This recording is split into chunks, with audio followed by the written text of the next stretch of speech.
এরপর হচ্ছে পেজের নাম্বার, যে প্রত্যেকটা পেজে আমরা কিভাবে নাম্বার সেট করব।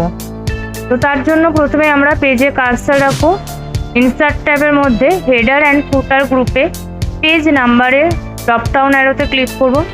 এখানে 4টে অপশন আছে, এই 4 রকম পেজ নাম্বার হবে। প্রথম আছে টপ অফ দ্য পেজ, মানে পেজের ওপরের দিকে যদি আমরা নাম্বার দিতে চাই, এখানে স্যাম্পেলগুলো দেখাচ্ছে ওপরের দিকে ঠিক কোন পজিশনে দিতে পারবো নাম্বার, কীরকম স্যাম্পেল আছে, এই ডিজাইনগুলো আছে। এখান থেকে যে কোনো একটা ক্লিক করলেই কিন্তু চলে আসবে। ক্লোজ হেডার ফুটার করতে হবে, তাহলে প্রত্যেকটা পেজে পেজে অটোমেটিক কিন্তু নাম্বারটা।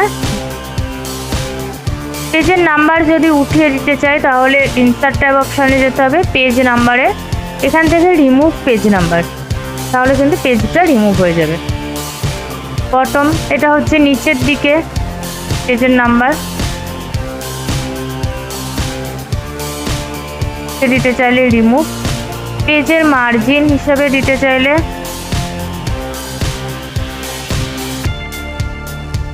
মার্জিন হিসাবে আসবে পেজে। আর ক্লোজ হেডার ফুটারটা অন হয়ে থাকবে, ক্লোজটা করে দিতে হবে, হেডার ফুটারটাকে সবসময় ক্লোজ করে রাখতে হবে। আর একটা আছে কারেন্ট পজিশন, এই কারেন্ট পজিশনের কাজ হচ্ছে আমি এই 1 নম্বর পেজটা আছে, আমি 1 নম্বর পেজে নাম্বারটা দেবো না, আমি 2 নম্বর পেজে নাম্বার দিতে চাইছি। সেক্ষেত্রে আমি ইনসার্ট ট্যাব পেজ নাম্বার, এখান থেকে করব কারেন্ট পেজ নাম্বার। এই যে পেজ 2 চলে এসছে, এখানে পেজ 1 কিন্তু আসেনি। এটা হচ্ছে কারেন্ট পেজ নাম্বার, যে আমি 2 নম্বর পেজে আছি, আমি শুধুমাত্র 2 নম্বর পেজটায় যদি নাম্বারিং করতে চাই আর বাকি যে পেজগুলো আছে সেগুলোতে আমি নাম্বার করতে না চাইলে সেক্ষেত্রে আমরা ইউজ করতে পারি কারেন্ট পেজ নাম্বার।